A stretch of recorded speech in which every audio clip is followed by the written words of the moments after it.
Of coronavirus restrictions which came into effect on Monday saw several roads and markets return to their old ways. Traffic congestions on the roads and desperate traders doing all they could to make up for the losses after several weeks at home. Our correspondent Sarah Ayeko filed this report after spending most of the week monitoring these developments.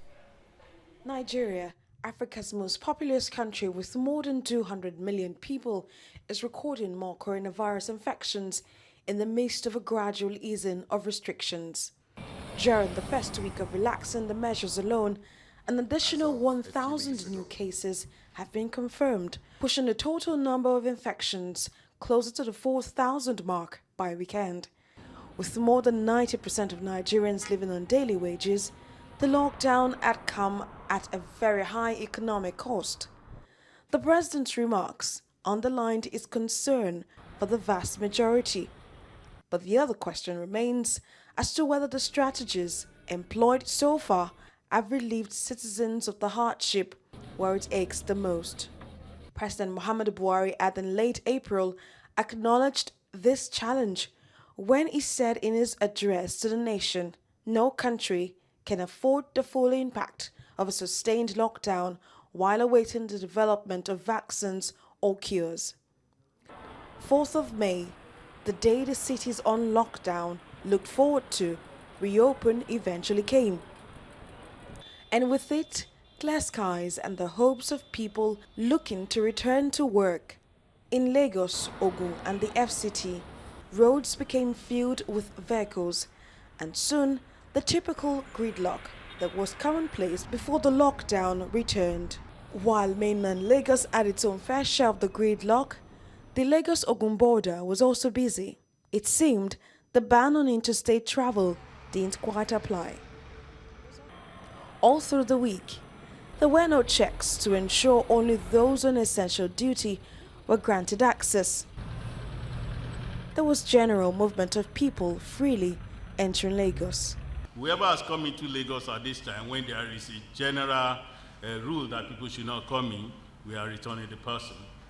Traders in various markets are counting their losses, but hoping for good sales to make up for whatever they had lost during the stay-at-home order. This importer of industrial machinery in Isolo is not sure of what comes next after losing about 10 million naira. 3 days is not enough. I will even rather suggest at least you can make it up to 4 days. Keeping us at home or saying no need to go out will not solve the problem. I don't think so.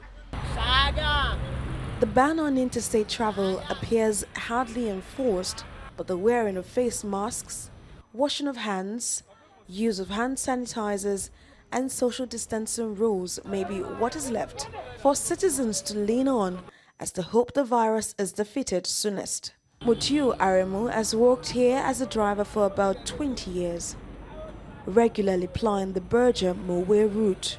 He and his spares spend time on the queue waiting for their turn. Life is very difficult. We don't have anything. God should help us, since we can't steal. We're just managing the opportunity Ogun State gives us to work. That is from 7 a.m. to 2 p.m. In a day, he is opportune to go to Mowe twice. He tells us after the trips he is left with little or nothing for his family.